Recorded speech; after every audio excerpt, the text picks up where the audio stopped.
Indian ഉൽപ്പന്നങ്ങൾക്ക് 50% തീരുവ ചുമത്താനുള്ള അമേരിക്കയുടെ സമീപകാല തീരുമാനത്തെ കേരള ധനമന്ത്രി കെ.എൻ. ബാലഗോപാൽ ശക്തമായി അപലപിച്ചിരിക്കുകയാണ്. ഇത് ഇന്ത്യയുടെ സമ്പദ് വ്യവസ്ഥയെ നിയന്ത്രിക്കാൻ ലക്ഷ്യമിട്ടുള്ള ഒരു ഭീഷണിപ്പെടുത്തൽ തന്ത്രമാണെന്നാണ് അദ്ദേഹം വിശേഷിപ്പിക്കുന്നത്. യുഎസ് പ്രസിഡന്റ് ഡൊണാൾഡ് ട്രംപ് നേരത്തെ 25% തീരുവ ചുമത്തിയതിന് പുറമെ 25% അധിക തീരുവ പ്രഖ്യാപിച്ച യുഎസ് നീക്കം കൂടുതൽ അമേരിക്കൻ ഇറക്കുമതികൾക്കായി വിപണികൾ തുറക്കാൻ ഇന്ത്യയെ സമ്മർദ്ദത്തിലാക്കാൻ രൂപകൽപ്പന ചെയ്തതാണെന്ന് ബാലഗോപാൽ പറയുന്നു. യഥാർത്ഥത്തിൽ ഇതിന്റെ മറവിൽ ഇങ്ങോട്ടുള്ള ഇമ്പോർട്ട് ലഘൂകരിക്കാൻ വേണ്ടിയിട്ടാണ് അമേരിക്ക ഈ ബാർഗെയിനിങ് ടെക്നോളജി. ഇതിപ്പം പല ഇംഗ്ലീഷ് പത്രങ്ങളും രാഷ്ട്രീയ നേതാക്കന്മാരും പറഞ്ഞേക്കുന്ന ഒരു ബുള്ളിങ് ആണ്, ഒരു വിരട്ടലാണ്.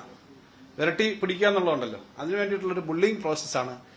ഇങ്ങോട്ടുള്ള ഇമ്പോർട്ടിന് വേണ്ടിയിട്ടുള്ള കുറച്ചുകൂടി അവസരം ഒതുക്കുക എന്നുള്ളതാണ്. ആദ്യം 25 പറയും, പിന്നെ 50 പറയും, പിന്നെ കോംപ്രമൈസിന്റെ ഭാഗമായിട്ട് ചർച്ച ചെയ്യും. ഇനി ഈ ശിക്ഷാ തീരുവകൾ കേരളത്തിന്റെ സമ്പദ് വ്യവസ്ഥയിലും ആഘാത തരംഗങ്ങൾ സൃഷ്ടിച്ചേക്കാമെന്നാണ് ബാലഗോപാൽ പറയുന്നത്. ഇന്ത്യയും റഷ്യയും നിർജീവ സമ്പദ് വ്യവസ്ഥകൾ എന്ന് മുദ്ര കുത്തിയതിന് അമേരിക്കയെ അദ്ദേഹം വിമർശിക്കുകയും ചെയ്തു. അത്തരം പരാമർശങ്ങൾ യുഎസ് ബിസിനസ്സുകൾക്ക് പ്രയോജനപ്പെടുന്നതിനായി ഇന്ത്യയെ നികുതി കുറയ്ക്കാനായിട്ട് നിർബന്ധിതരാക്കുക എന്ന ലക്ഷ്യമാണെന്നാണ് മന്ത്രി വ്യക്തമാക്കിയത്. ഇന്ത്യ ഒരു ദുർബലമായ സമ്പദ് വ്യവസ്ഥ അല്ലെന്നും ശക്തമായ സാംസ്കാരിക അടിത്തറയും നൂതന സാങ്കേതിക വിദ്യയും വർദ്ധിച്ചു വരുന്ന ജനസംഖ്യയുണ്ടെന്നും അദ്ദേഹം കൂട്ടിച്ചേർത്തു.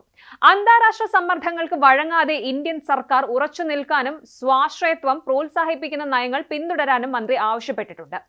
താരിഫ് ബുള്ളിങ് എന്ന് വിശേഷിപ്പിച്ച കെ.എൻ. ബാലഗോപാൽ ഉയർന്ന താരിഫ് കേരളത്തിലെ സമുദ്രോൽപ്പന്നങ്ങൾ, സുഗന്ധ വ്യഞ്ജനങ്ങൾ, കൃഷി, കയർ മേഖലകളെ സാരമായി ബാധിക്കുമെന്ന് പറയുന്നുണ്ട്. യുഎസിലേക്കുള്ള കേരളത്തിന്റെ കയറ്റുമതിയിൽ ചെമ്മീൻ, മറ്റ് മത്സ്യ ഉൽപ്പന്നങ്ങൾ, തുണിത്തരങ്ങൾ, സുഗന്ധ വ്യഞ്ജനങ്ങൾ, കശുവണ്ടി, കയർ തുടങ്ങിയവ ഉൾപ്പെടുന്നു എന്നും മെഡിക്കൽ ഉപകരണങ്ങളും വലിയ അളവിൽ കയറ്റുമതി ചെയ്യുന്നു. കൂടാതെ സെമി കണ്ടക്ടറുകളുടെയും അതുപോലെ ചിപ്പുകളുടെയും കയറ്റുമതി വളരെ കുറവാണ്.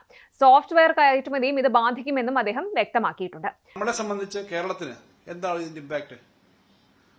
അത് വളരെ ഗുരുതരമായ ഇമ്പാക്റ്റ് ആയിരിക്കും. കേരളത്തിന്റെ ആകെ കയറ്റുമതിയിൽ വളരെ പ്രമുഖമായ സ്ഥാനമുള്ള ഒന്ന് ചെമ്മീനാണ്, അല്ലെങ്കിൽ മത്സ്യ വിഭവങ്ങളാണ്. നമുക്ക് കാർഷിക വിഭവങ്ങൾ കുറേയേറെ നമ്മൾ കയറ്റുമതി ചെയ്യുന്നുണ്ട്. ടെക്സ്റ്റൈൽസ് നമ്മുടെ കേരളത്തിൽ നിന്നുള്ള ഉൽപ്പന്നങ്ങൾ കയറ്റുമതി ചെയ്യുന്നുണ്ട്. അതുപോലെ തന്നെ നമ്മുടെ സ്പൈസസ്, ചൈന കഴിഞ്ഞാൽ ഏറ്റവും കൂടുതൽ ഇന്ത്യയിൽ നിന്നാണ് അമേരിക്ക ഇമ്പോർട്ട് ചെയ്യുന്നത്. അതിനകത്ത് പ്രധാനമായും സ്പൈസസിന്റെ പ്രധാനപ്പെട്ട സ്ഥലം കേരളം തന്നെയാണ്. സംസ്ഥാന നികുതി വരുമാനത്തെ ഇത് തടസ്സപ്പെടുത്തുമെന്നും ആരോഗ്യം, വിദ്യാഭ്യാസം, പൊതുസേവനങ്ങൾ, പബ്ലിക് സർവീസ് കമ്മീഷനുകൾ വഴിയുള്ള നിയമനങ്ങൾ തുടങ്ങിയ പല സുപ്രധാന മേഖലകളെയും ഈ ഒരു നീക്കം ബാധിക്കുമെന്നും അദ്ദേഹം മുന്നറിയിപ്പ് നൽകുന്നുണ്ട്.